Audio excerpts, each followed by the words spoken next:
Imam Ahlul Sunnah. Does anybody know who it is? The great Imam that earned the title of being the leader of the people of Sunnah because he stood up upon the truth.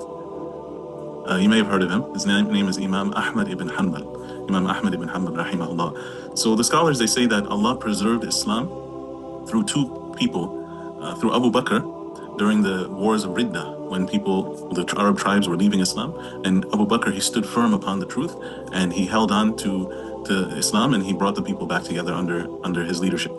And the second person was Imam Ahmad ibn Hanbal during the tests of what is called the Khalqul Quran, when during his time the leadership and movement tried to teach people and force the belief upon people that the Quran is created.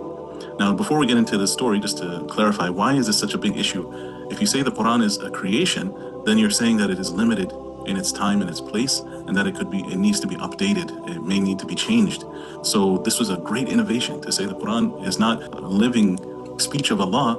It's a creation, and creations, they need to be updated every time and again. So Imam Ahmad held firm to the belief, which what we know, what Allah calls the Quran, the kalam of Allah. It's the speech of Allah. It's ever living and ever eternal and always true in every time and place.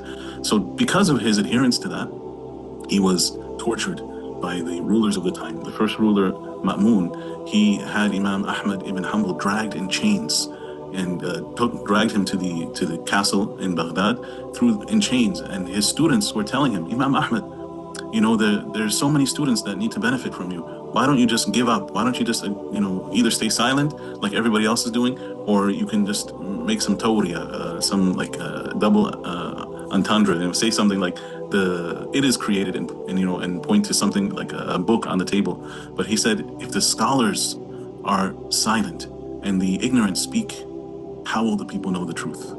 So he realized that he has a maqam, he has a very great responsibility to bring the truth to mankind. So subhanAllah, he made dua, and when he arrived at the castle, Ma'mun passed away, he died. So the next caliph came up, his name was Mu'tasim. Mu'tasim was even more harsh. He had Imam Ahmad brought to the prison and whipped, and the one who whipped him, he said, we whipped Imam Ahmad so hard that it could have killed an elephant, but he would not give up. And we kept telling him, just say what the ruler wants you to say, we'll let you go. And he said he would not give in, no matter how much we whipped him and injured him. And Imam Ahmad recalls that Allah sent him some help, subhanAllah. He said there was some other criminals in the prison, and the criminals, he said, don't worry, Imam Ahmad, the first whips hurt, but then after that you don't feel any pain. So he said, I felt like that was a message from Allah, subhanAllah. And he said they whipped him so badly and injured him, but he did not give up his faith. He said he did not give up and say the falsehood, and he held on to the truth. So that ruler also died. And the next ruler came, and his name was Al-Wathiq. And Al-Wathiq, he had Imam Ahmad put in house arrest, and he was forbidden to teach, and he couldn't give his lessons. And this is very difficult for a scholar to lock him up and prevent him from speaking. But again, Imam Ahmad refused to cave in to the false teachings of the rulers of the time. And that ruler also, eventually he passed away. And finally, the last ruler came, whose name was Mutawakkil. And Mutawakkil, he realized Imam Ahmad, he's outliving all of these rulers, these kings, and he released Imam Ahmad. And when he came out, he had thousands, tens of thousands of students, subhanAllah. And the last part of his life, he became a huge imam in Baghdad. And when he passed away, he had hundreds of thousands. Even they said that the whole city, there was nobody in the Salat al-Asr. Everybody went to his janazah, and he had a huge following in the end of his life, subhanAllah. But he went through a lot of suffering and a lot of pain. So Imam Ahmad, rahimahullah, is an example of Thabat, of somebody who held on to the truth when it was most difficult. And he didn't earn the title of Imam or leader or somebody who's strong at the end of his life. He earned that title when he was the only one speaking the truth. That's when he became a true leader and a true Imam.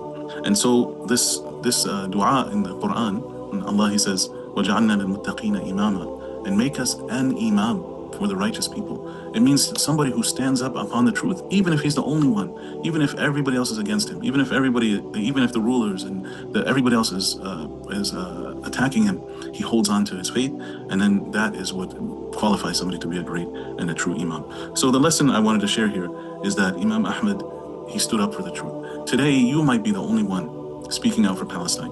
You might be the only one wearing hijab or niqab. You might be the only one who prays in your school, or the only one who who practices Islam or doesn't go out to parties or dresses the way other people dress. But that doesn't mean that you're doing anything wrong. Actually, that is the stance that a believer must have. That he may be the only one who's speaking out, and that's what we mean. What Allah means, وَجَعَلْنَا لِلْمُتَّقِينَ إِمَامًا. Make us a leader. The leader is the one who, the imam, could be a man or a woman or a child, but it's the one who stands up for the truth.